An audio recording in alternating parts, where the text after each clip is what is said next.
Good evening and welcome to Literature in 60 Minutes. I am Zandile Pooe and thank you so much for joining us. Tonight we are talking to Zizo Apleni, and she is the author of My Father Took Away My Innocence. It is such a heartbreaking book. It is such a heartbreaking story.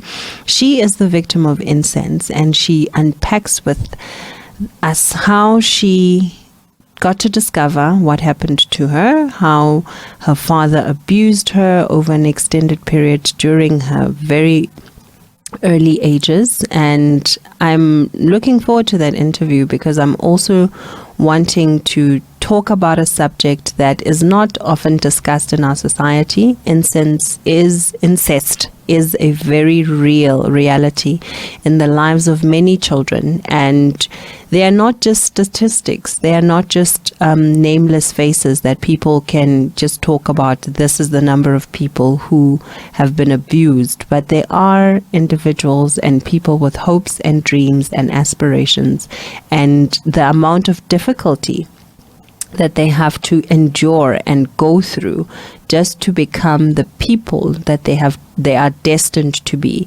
And I'm looking forward to chatting to Zizo so that she can share who she is now and who she was in her past. So that interview is coming up right after the break. There is worship in the air. Zoe Live Radio. The Abundant Life Experience. Zoe Live Radio.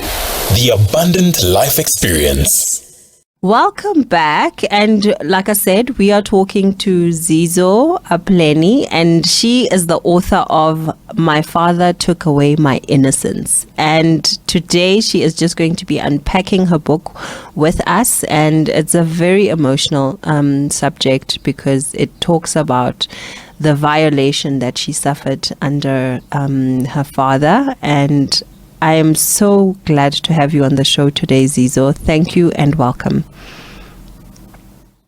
Thank you so much, Zandile. It's a pleasure to be here. Thank you so much. So let's just delve right into it. This book you wrote how long ago, and why did you decide to open up this part of your life with the public? So I wrote the book. It took a while, but the idea came into mind in 2017. There was a Me Too campaign that was going around on Twitter, and and in those hashtags, I just never saw someone saying that it was my father. It was always uncle, next door neighbor, and and I just felt that no one is talking about it. Either it is happening, but no one is talking about it. So let me be the first, Sure. to talk about it. So I decided to write a book about my story, and I started writing in 2017, but the book was published in 2019. It took that long because, I was at a stage of my life where I thought I had healed, and I was over everything that had happened. But now the book wanted me to go back, to the 7-year-old, and I had to go back to those feelings once again, So it was a up and down. I had to go back to my psychologist, because I was reliving the moments now. Yes. Because when you are writing a book, you have to let the reader into the book, Yes. So that's what I wanted. I wanted emotion. I wanted everything to come out in the book. So that's why I decided to write the book about my story. And here we are. Yeah. And I'd like us to maybe, because the nature of this subject is that we need to go back to the original place where everything begins. So can you take us back to your early childhood, even before the abuse started? Like, how was life for Zizo as a child? So your life for me was just like any other typical 6-year-old born to up to 6 years old, my family is very big. It's a very big family. So I was living with my grandmother and grandfather. My mom was out working, and we were in the rural areas, just living as kids, going to school there. And it was just a life of innocence, we were just living life beautifully, and then up until the change came, but it was just beautiful. I was just playful, I was just like any typical 6-year-old, 5-year-old, 4-year-old, so it was just a beautiful way of living. It was well-structured family, and it was just beautiful. So now, at what age did the abuse start to happen? So the abuse started when I was 7. When I was 7 years old, and he had asked that because I was living in the rural areas and he was working in an urban area, he asked that I go live with him for better schools, and this is why my title is the way that it is. My father took away my innocence, because he didn't just take away my innocence physically, because now when I got to, as I said earlier, that the way I was living my life at home, back with my grandmother and grandfather, I never saw them fighting. My uncles, I never saw them fight with their wives. It was just a peaceful aura. When it was Christmas time, everyone was happy. Even during the year, everyone was just happy, no stresses, nothing. And now my innocence from that is taken away, because when I went to live with my father, I get there, he lives with his wife, which would be my stepmother. And they are fighting physically, verbally, it's just an abusive and toxic relationship. So that was what I was exposed to at such a young age. And that is how at first he took away my innocence, because now I had to see violence, which I had never seen in my life before. So even before him starting to rape me, that is the kind of abuse he initially exposed me to as a child, who was innocent, who did not even know what was, what that actually a man can actually beat up a woman, so that is the kind of life now I was subjected to. So now with that, you are now exposed to this toxic environment, this violent environment that completely is a culture shock to everything that you've been accustomed to this stage.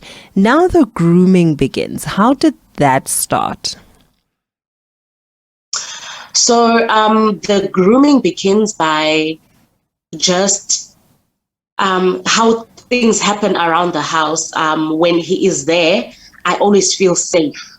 I always feel that because I was living with my stepmother, and sadly my stepmother was a typical stepmother, when my dad is not around, the things that she would make me do, that were not supposed to be done by a 7-year-old, like washing dishes, like from, I was a maid, basically, taking care of the baby and all of that.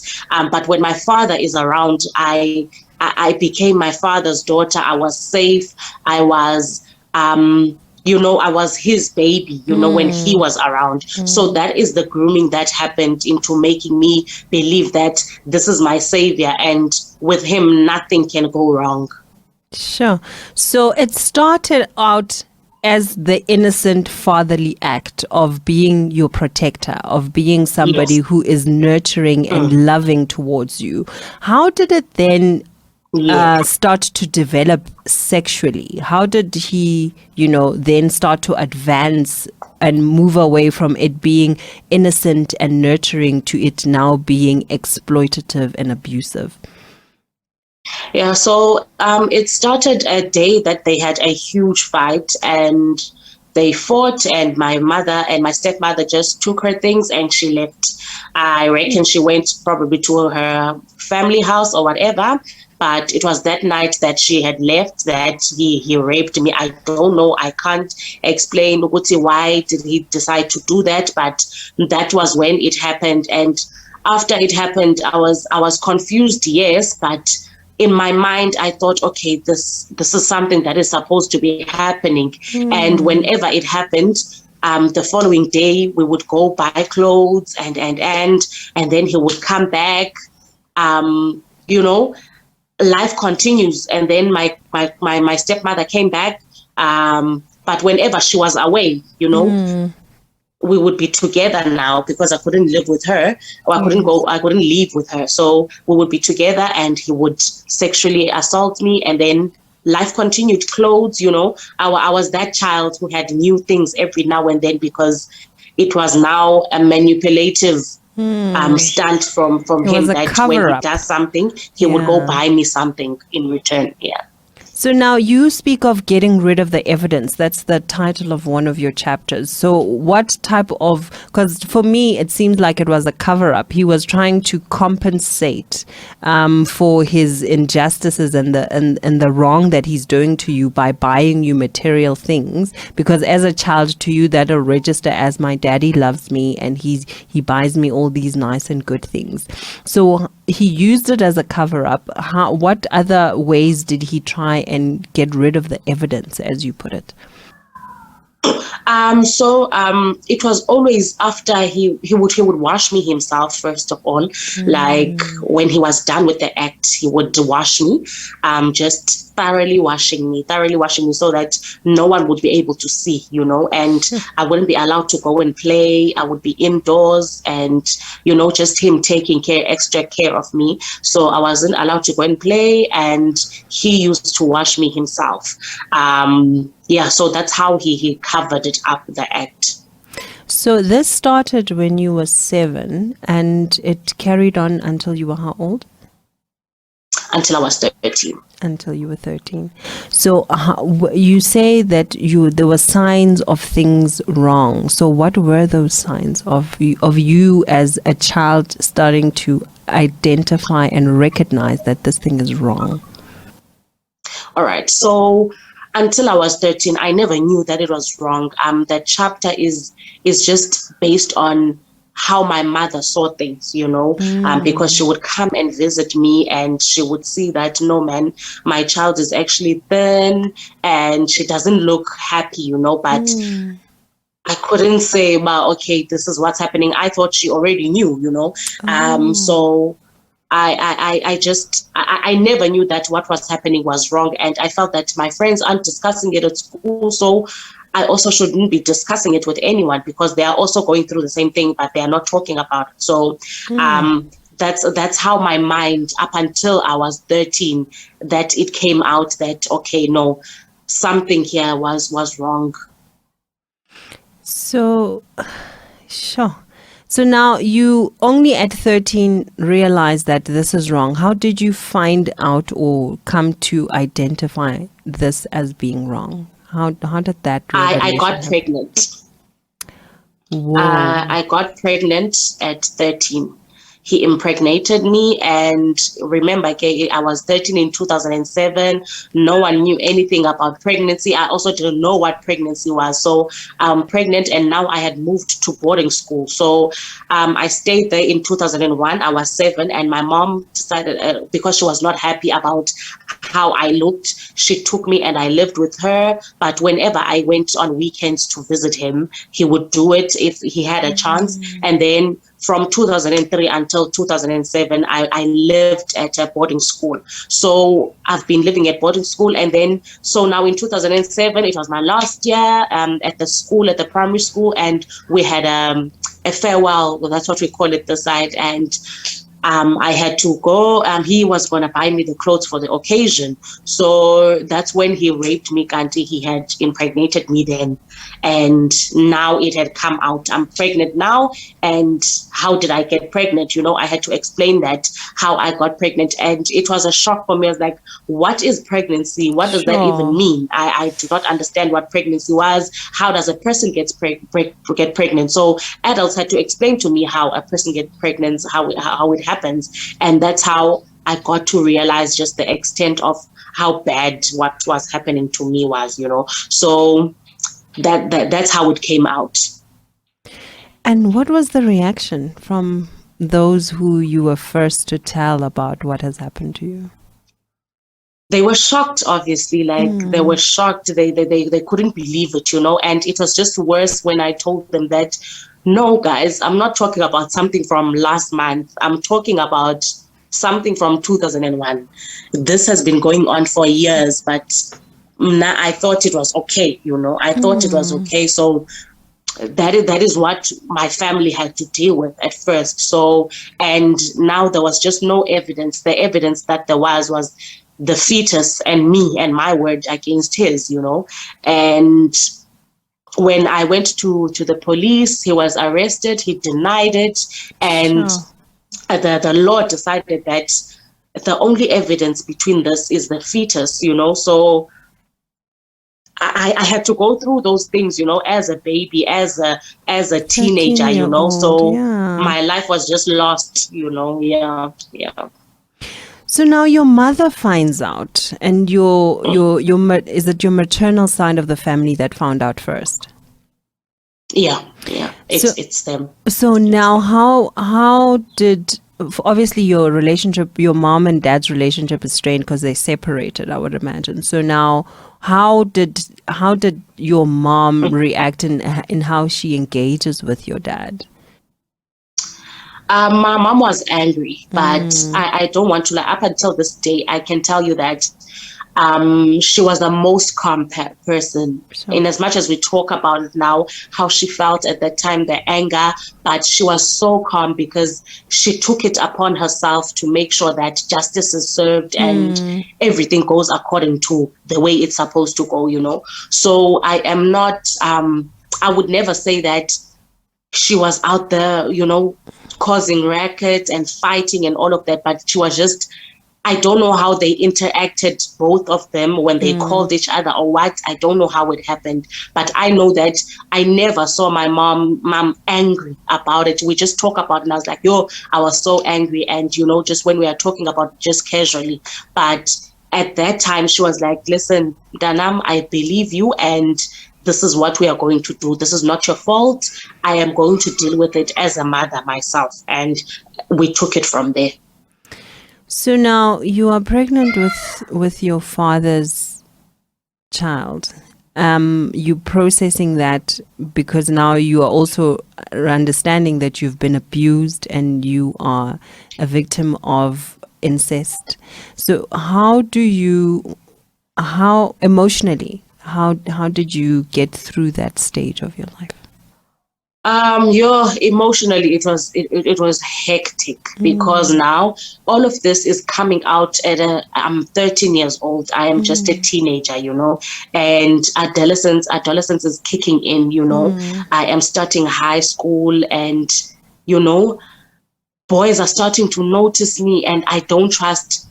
If you are a man, I don't trust you, So I had a very difficult teenage life growing up. It was just bad, I had to, even that I wasn't told that I was a victim of incest. I had to Google it, what does it mean to be raped by, what is rape? What does it mean to be raped by your father? And Google had to explain to me what it is, because, in our Black families, I was just told, we need to go to the police station, and the police, woman who was busy with me just told me, Kuti, you were raped, and I had to find out for myself what that means, and just it settling into my mind that, oh my goodness, wow, okay, this happened, and it was just another shock for me. So and to even realize that this is happening because of your father, most people that talk of this, it's people who say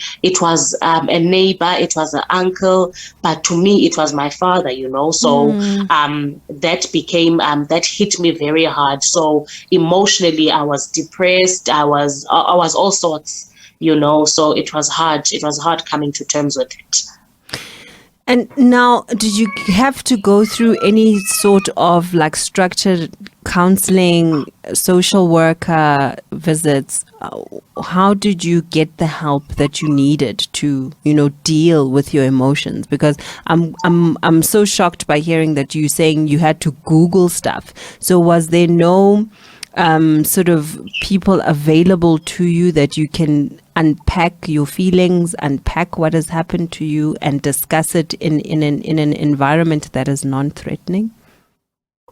All right. So when it happened, I was obviously taken to social workers to try and try and explain to Uti what happened. But at that time, I think I just didn't want to, because it was so overwhelming. Everything just happened in one day. I tell my mother in the morning that I was raped. Next thing, we are going to a rape center. This, I'm being poked and all tests and everything is just, so it was just so overwhelming for me. So by the time we were at the social worker, psychologist, I was not like, I was just blocking everything out. I was not willing to listen. I did not want to talk, so, and I was like, no, I don't want to talk about this. For months after 40, I think I went to see a psychologist probably 6 months after it had happened. That's when I started like, okay, I'm ready to talk now, but I just wanted to process everything by myself. But yes, I did see there were social workers assigned to the case, but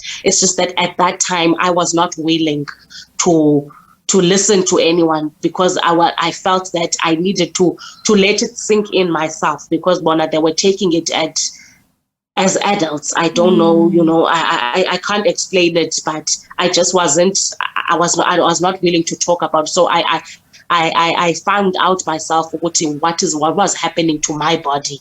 When people test for HIV, why do they test? Why do they test for pregnancy? Why does this and this and this and this happen? So I needed to go through that extensive research myself. Sure, which also brings, I think it also highlights the significance of subjects like life orientation now, where you get to learn about your body and you get to learn about what other people can possibly do to you that you should identify as wrong. So I just want to maybe flag that, that sometimes we look down on subjects of that nature because we feel like they are unimportant. But my heart breaks because you could only discover at the age of 13 that you have been abused because you were not exposed to the kind of information that will get you to know and understand that this is wrong and it shouldn't be happening.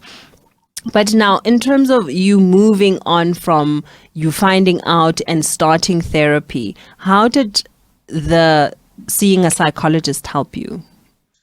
It took a while. It took a while to understand the work of a psychologist, because in my mind I was like, you didn't go through what I went through. We are talking now. I'm talking with someone who studied about what I went through, and I was just not comfortable sharing my experience with a psychologist because I felt that they studied this, and they don't know the real extent of the pain that I went through. So for many years, I didn't attend a psychologist up until things started happening, first of all, my mental breakdowns and my body itself, my body cried out for help.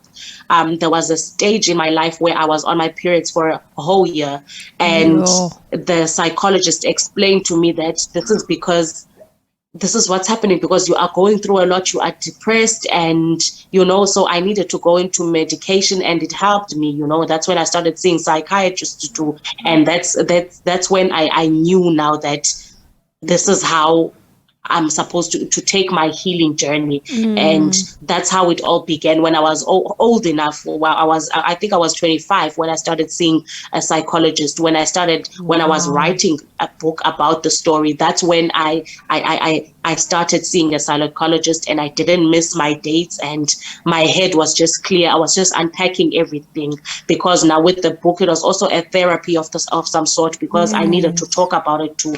So that's when that's when I saw that a psychologist impact in one's life is a great deal, because it helps you get even to the deeper part of yourself that you do not want to break down. So that's how it helped me into getting to know more about myself, besides being a rape victim now, being a rape survivor, all of those things. So that's just how beautiful the experience for me was. So now going back before the therapy experience, the losing of your father's baby, the going through the arduous court case of going in and out and listening and testimonies and all of these things. How did you get through that? Oh, I was, well, like I when I look back now, I feel like I would have never made it if it was not for my mom, because every single step of the way she was there, and being in court. But so luckily for me, everything happened. I was young. So by the time I went to court, I was still under 18. So I was under the care of a social worker. I didn't stand in court. So I was alone in the room, and everything was recorded for the court. So that was the experience for me. So with the court, I didn't really experience much of, but just knowing that you have to go to court because of this was just frustrating, Here I am trying to grow as a teenager, and now there's also this, So my life was difficult in that way, but we survived. And dating, how did you now relate to boys? Because here you are going through a continuing court case. You are still unraveling the discovery of you now realizing what has been done to you and how you identify with yourself now, because you realize that you've been wronged, you've been abused, you thought you had a father who loved you, but instead he was abusing and taking advantage of you. How do you relate with boys at this stage of your life? All right. So you're dating. I started dating now at 16. So they say that a rape victim, it's either they hate men or they associate themselves with men. Yeah. So that's how it goes. So for me, it was both. There was a time that I did not even want to, I hate men. They are, all of that. But then there was a time I was like, maybe if I can start dating, I would find that love that my father was supposed to give to me and protect me, So I went on looking for that kind of love. So that's how my dating life was, because I was trying to find that kind of life. But obviously I would never find that kind of love. So it was just a cycle. This year I hate it. This year I want to do it. I'll take a break for like 2 years. I and then I start dating for another 2 years, and then I hate it. So it was just a cycle of just wanting to fit in either way. So it was my dating life was like that. Sure. And are there any highlights to your dating life where you felt like, oh my gosh, this can actually work for me if I remove the abuse part and what my father did to me part, where you weren't going through the motions of, I'm positioned as someone who's been abused, but I'm wanting love and relationship at the same time? Were there any times where you experienced that? Oh, I never experienced that. I think in my past relationships, before I took my healing journey, were just revenge, revenge kind of relationships. I wanted to also hurt. It was just a mess. It was just a mess and you would find that you will get hurt at the end of the day, and that will take you back 10 steps back, but you will feel like, okay, I need to do it again. This time I will do the hurting, So it was just like that. It was like that. So now the beginning of the end, when did you start seeing and starting to identify less with yourself as an abused person, but now coming into an identity of your own and discovering who Zizo is? It was when I took the decision to forgive, I took the decision that for all of this madness to end, I need to forgive, I need to forgive myself. I need to forgive my father. I need to forgive everyone who was a part of this of my life during that time. So that's when I started getting into the healing journey, the forgiveness part of it all, and identifying now as Zizo Apleni, just being Zizo Apleni and not anything attached to it, just being myself, rediscovering myself. I wanted to just think, how would I have been if I was not raped? Let me search for those characteristics in my life, in myself, so that I can be that Zizo that I had always meant to be, So that's basically what happened, and I needed to forgive. So the minute I was like, okay, no, I'm forgiving this person, I'm forgiving myself, and just life started for me. That's when I started seeing the need to share my story, to share my triumphant journey, to where I am now as a person. And you speak of another layer being peeled off. Take us through that. Another layer being peeled off is just the depression side of it, because people don't see that, and they just treat you that now you are this person, that this happened, and people see that they box you in this box, that because this happened to you, this is how you're supposed to live your life. And the layer now being peeled off is me just living my life the way I want to live it, and people just don't understand, how is Zizo so strong? How is Zizo so just doing things as if nothing happened, So that is what that chapter is about. Sure. And now you've peeled off the layers. You speak of the power of forgiveness. And I like that you touched on it, that you started to identify yourself when you forgave. So take us through the power of forgiveness, because for something like this to happen, some people allow it to shape who they are and shape everything that they do. And well into their adult life, they haven't forgiven, they haven't let go of, the burden and the emotions that come with these experiences. So what did you experience about the power of forgiveness? So I got to realize that forgiveness is not for the other person, but for you. It's a personal decision that you take that is only for you. So that was the power for me, because I realized that once I had forgiven my father, things became lighter for me, I was able to go on with life. I was able to write a whole book. I was able to do a lot of things. I was able to even speak out about my story, and that's the power of forgiveness. I would not have been here with you today if I had not forgiven my father, because I would still be angry and whatnot.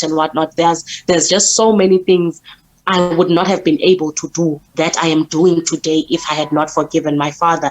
But the power of forgiveness is that things changed for me, They changed for me. I released all the pain, all the anger, and the resentment I had towards my father, and my world just lit up. I was determined to change my future. I was determined to help other victims to become survivors.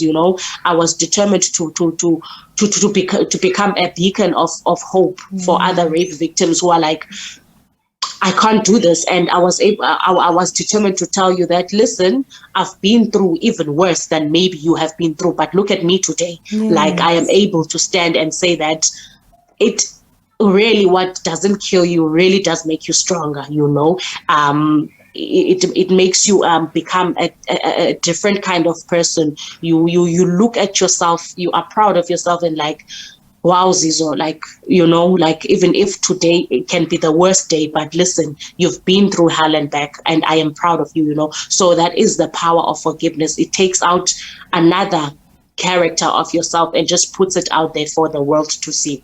Yes, and we are so grateful, for that, because like you said, we wouldn't be in this position of you having to talk about this subject without the weight of emotion, on it, to say, I can forgive. I recognize what has happened to me, but I will not be defined by it, and I will not be limited and inhibited by it. So what was the outcome of the court case with your father? Excuse me. So the outcome was that he was convicted, though I don't know for how many years, but he is in jail right now. He's in prison. Sure. Okay. And have you had any sort of contact with him since he's been in prison? I have. There was a time that we were called in, and that's when he confessed to raping me, and that was even in 2017. Now I had forgiven him, so for me that was like just a cherry on top, that okay, now this means that whatever I needed to do, I can go on with it, because this just confirms It's everything, that okay, you admit that you did do this, fine, I've forgiven you, now let's move on. Yeah. And speaking of moving on, how has your life post, this now I've experienced a new dawn, I have forgiven, and I'm moving on with my life with all, the joy and the possible looking forward to what my life will be like without this burden of abuse hanging over my shoulder. How has your life been after you've taken the forgiveness decision?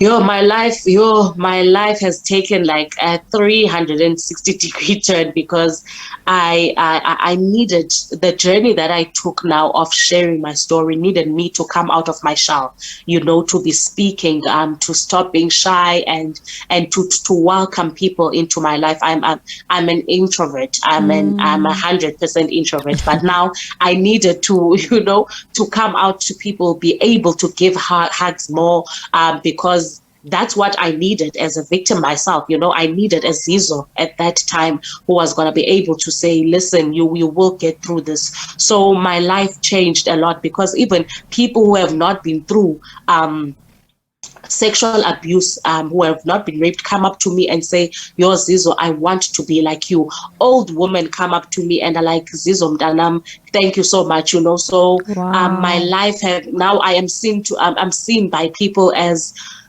a hero in their eyes, a heroine. Yes. I'm seen by people as a role model. Children growing up are seeing Uzizo as a role model. So now my life changed in that way, that there are people looking up to me, and there are people I have to speak to every single day that, listen, it will get better. You don't need to take your life. You have survived. While in Mana, you are here today telling me about your story. That is the first stage of survival, because when we talk about GBV in our country now, many people have died because of it, but you are part of it. You are a statistic of GBV, but you have made it, So that is something that you should be proud of. So my life has changed in that way. I wrote a book, diary, that I have to check, so my life has changed, but I am enjoying it. I love it. I love talking about my story, because I know that when I start talking about my story, someone out there is listening, and they have been through what I have been through. And just talking about forgiveness and the power of forgiveness, what it does to a person, makes me happy, makes me feel happy, yeah. Okay, awesome. Sure, that's incredible. So now with your book, you've released it, it's out there, you are getting feedback from different people. The tail end of your book has an open letter to your dad. What do you say to your father in that letter? So I tell him exactly the amount of pain he's put me through, what I had to endure because of what he had done to me. And finally, I just tell him that I forgive him. So that is what the letter entails. Yeah. Sure. And has he read that letter? Do you know? I don't know. I don't know if he has read it. Okay. But I'm just grateful to you, and I'm inspired by you, because painful experiences in our lives can take us down a downward spiral of depression, of negativity. People take their lives, people commit suicide, people they become the people that they were never destined to be, simply because someone else took advantage of them. And I am really, really empowered by what you shared with us today, to say that there is so much power in forgiveness, in just letting go of what has been done to you. It's not vindicating the other person and saying that what they did was not bad, but it's saying that I am going to harness the power that I have and forgive you, so that I can release myself from the bondage of negativity, of the hurt and the pain that I live every single day, but just by virtue of holding on to what has been done and what has happened. Thank you so much, Zizo. I applaud you. I take my hat off to you. You can just share with us now what people can do to get a hold of you personally, as well as get in touch with your book. So I do have a Facebook page. It's Zizo Isabelo Zam Apleni. And so I interact with people on that page. Even for the book, I always post there as to where to get it. So all the information that they would want, you would get on my Facebook page. Also on Instagram, Zizo_Apleni. I'm also there. And yeah, that's basically how people can get a hold of me. Yeah, and before you sign off, is there anything that you said earlier, you just mentioned that that when people are listening to you, there's someone who's maybe gone through a similar experience, who might be encouraged by what your testimony is and the story that you share. Is there any additional thing that you'd want to share with somebody like that who might be listening today? I would just like to say that now is the time to speak out. Like now, even in our country, is the perfect time to speak out, because everyone, even our government, is got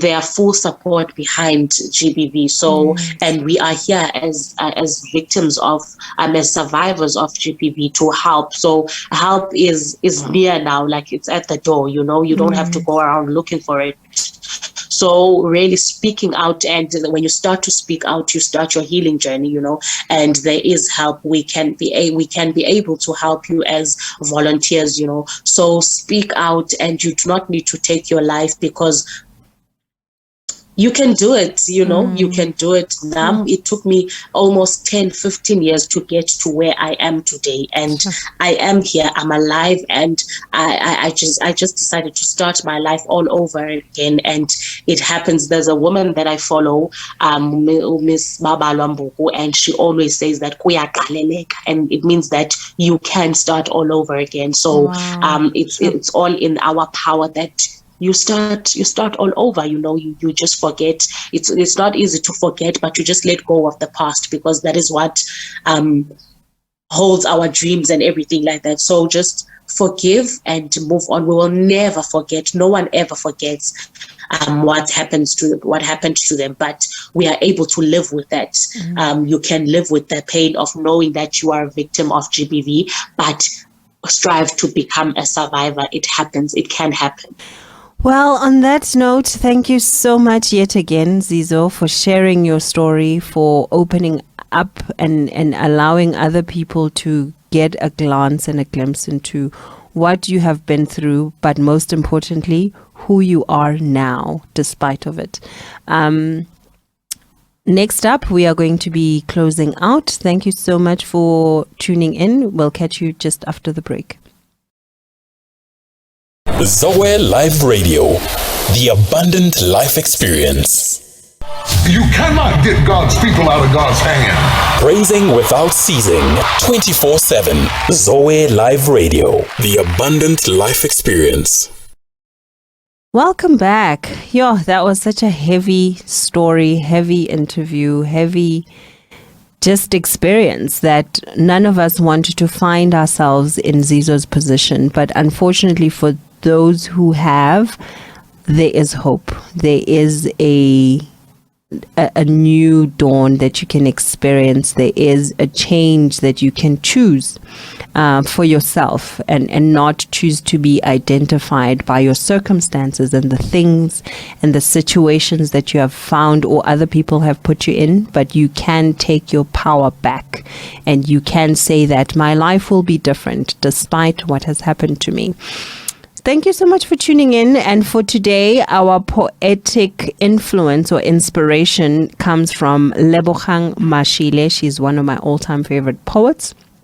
And her poem is Tell Your Story. So we will be signing off with that one today. But next week, we will catch you again.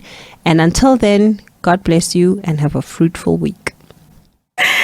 Yay! Shine! It is a pleasure and an honor to be here this evening. Thank you so much for having me. After they've fed off your memories, erased the dreams from your eyes, broken the seams of your sanity, and glued what's left together with lies. After the choices and the voices have left you alone, and the silence grows solid, adhering like flesh to your bones.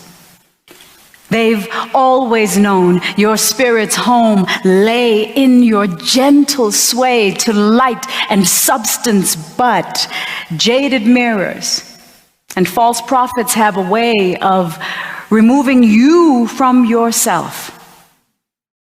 You who live with many names, you who walk with a million faces, none can eliminate your pain. Tell your story.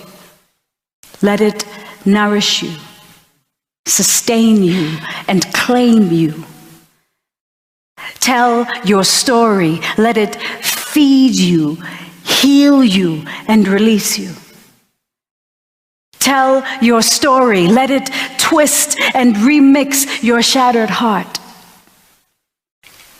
Tell your story until your past stops tearing your present apart.